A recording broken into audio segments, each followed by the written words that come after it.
തൂവെളിച്ചം കോരി നിൽക്കും പൂക്കണിയല്ലേ. ആകാശം താഴുന്നു, നീഹാരം തൂകുന്നു, കതിരൊളികൾ പടരുന്നു, ഇരുളലകൾ അകലുന്നു.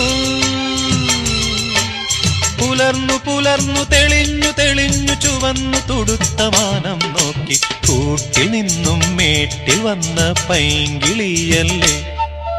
തൂവെളിച്ചം കോരി നിൽക്കും പൂക്കണിയല്ലേ.